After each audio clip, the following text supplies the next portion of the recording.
లండన్లో Shakespeare theatre ఉంది.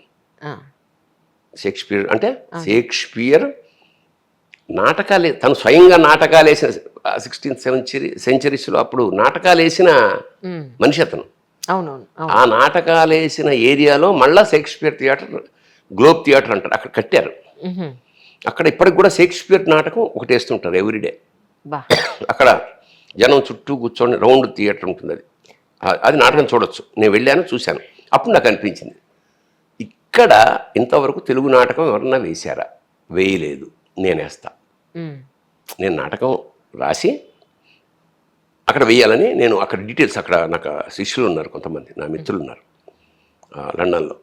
వాళ్ళతో కాంటాక్ట్ చేసి, ఇప్పుడు ఆ కాంటాక్ట్లో నాటకం ఉంది, ఎంత తీసుకుంటారు, ఒకవేళ ఒక నాటకం అయితే మనకు వర్కౌట్ కాదు, తెలుగు వాళ్ళు అక్కడి నుంచి స్కాట్లాండ్, అక్కడి నుంచి వేల్స్, అందరూ నా శిష్యులు ఉన్నారు అక్కడ. ఉమ్, ఇక్కడి నుంచి నేను ఒక్కనే వేడి ఉమ్, 4 వేషాలు అందులో.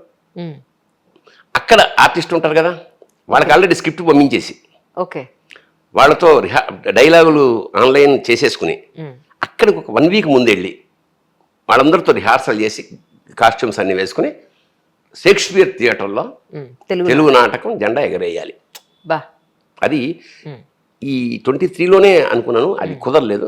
స్క్రిప్ట్ రెడీగా ఉంది, ఆర్టిస్టులు అక్కడ వేయాల్సిన ఆర్టిస్టులు కూడా రెడీగా ఉన్నారు, తెలుగు వాళ్ళేనండి? తెలుగు వాళ్ళే. ఆహా. మరి అక్కడికి తెలుగు నాటకం ఇప్పుడు అక్కడ టికెట్లు పెడతాం, ఉమ్, మనకు బోర్డు అంత ఖర్చు అవుతుంది. ఇక్కడి నుంచి నేను వెళ్ళడానికి అయితే, నేను రిహార్సల్కి అయితే, నేను అక్కడ ఆ ఖర్చు వచ్చేలాగా టికెట్లు ఏదో పెడతాం. భగవంతుడు సక్సెస్ అయిందనుకో, ఉమ్, ఇదే నాటకం వేల్స్లో, స్కాట్లాండ్లో 2-3 షోలు వేస్తాం. Right. ఇంకా బాగుందనుకో, నేను అక్కడే ఉంటాను, ఎప్పుడైనా వచ్చి లైవ్ ఐఎమ్ నాట్ జోకింగ్.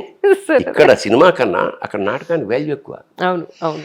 లండన్లో దాదాపు 68 ఏళ్ల నుంచి ఒక నాటకం, ఒకే నాటకం ఒకే థియేటర్లో ఆడుతుంది. సార్ మౌస్ ట్రాప్ దాని పేరు.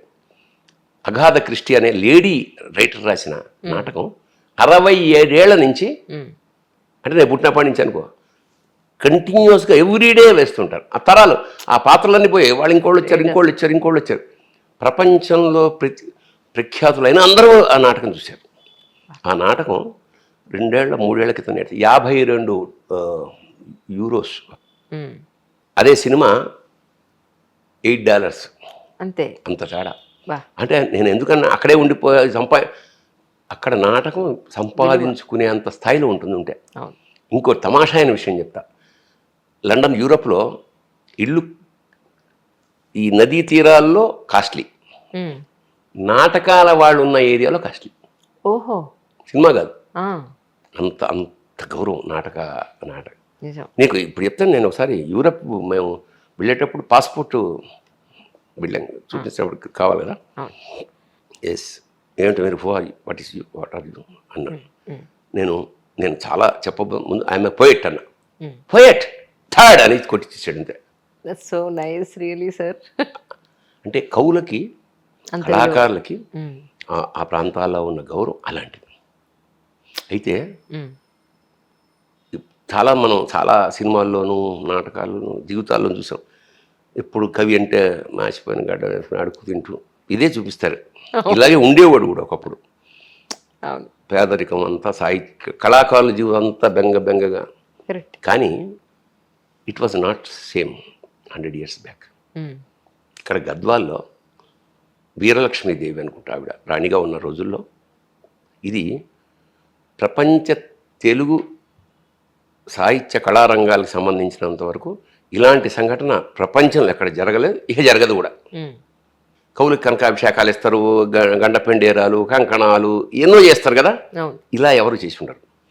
ఆవిడ ప్రతి సంవత్సరం మన తెలంగాణకు సంబంధించి చెప్తున్నారు, గద్వాల్ మహారాణి ప్రతి సంవత్సరం కవి పండిత సభ జరిగేది. ఉమ్, అవధానాలు, డ్యాన్సులు, పాటలు, సంగీతం, ఒక 10 రోజులు 11 రోజులు ఒక అనుకో.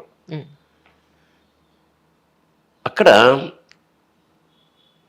రాజద్వారం ఉంటుంది కదా, రాజద్వారం నుంచి లోపల ఉండే కోట దాకా రెడ్ కార్పెట్ అని వేసి, మనకు తెలుసు కదా, మనకు ఆస్కార్ అవార్డ్ ఫంక్షన్స్లో వేస్తారు రెడ్ కార్పెట్.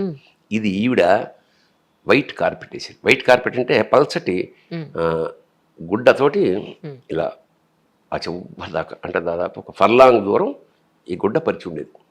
నీకు బాగా జ్ఞాపకం ఉంటే మాయాబజార్లో గుమ్మడి బలరామదేవుడు వస్తుంటే ఇలా తోస్తూ ఉంటారు, అవును. అలాంటిదన్నమాట. అలాంటి గుడ్డ.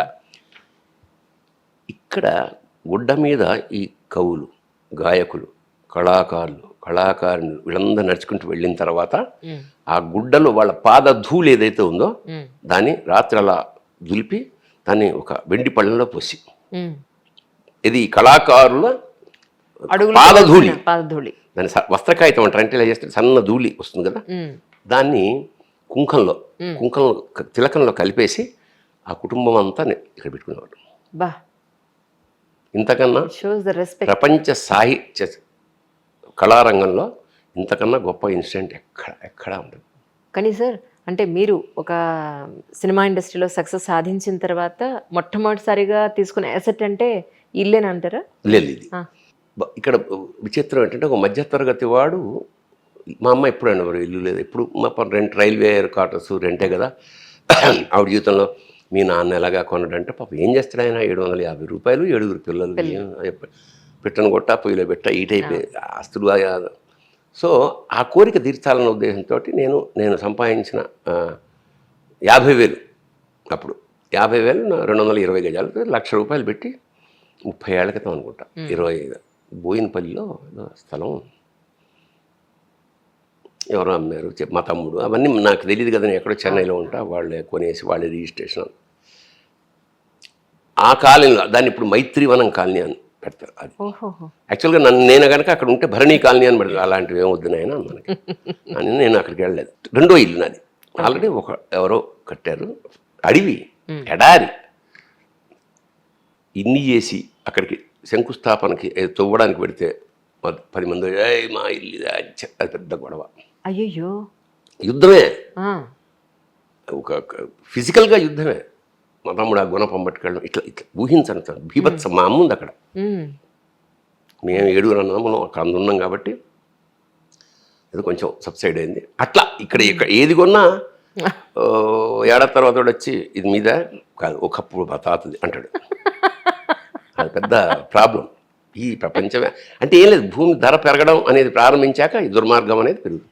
నీకు 100 ఎకరాలు ఇప్పుడు కోకాపేట ఉంది వాళ్ళ, ఒకప్పుడు అటువైపు షూటింగ్కి వెళ్తుండేవాడు కదా, ఒక గుడిసె, అక్కడ కల్లో ఏదో అమ్ముకునో లేదా బజ్జీలు వేసుకునో ఇలా బెంగగా. ఇవాళ మరి అసలు దెబ్బ ఎక్కడ దాచుకోవాలో తెలియక పిచ్చిక్కిపోతుంది. సో కాలం ఎలా నిర్ణయిస్తుందని అది భూమి.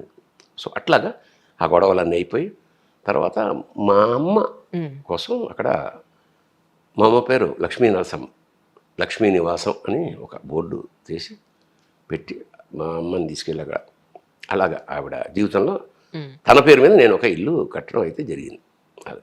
అది ఫస్ట్ ప్రాపర్టీ. ఆ తర్వాత ఏం చెప్పినా ఇన్కమ్ ట్యాక్స్ వాళ్ళు వస్తారు.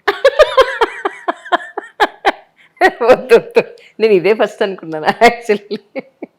సరే వచ్చినా పర్వాలేదు, మనం అంతా జిఎస్టీలో ఉన్నాం ప్రస్తుతం, అన్నా పైసలతో సహా ముక్కు పిండి వసూలు చేస్తున్నారు కాబట్టి ఏ బెంగా లేదు, చాలా షూర్.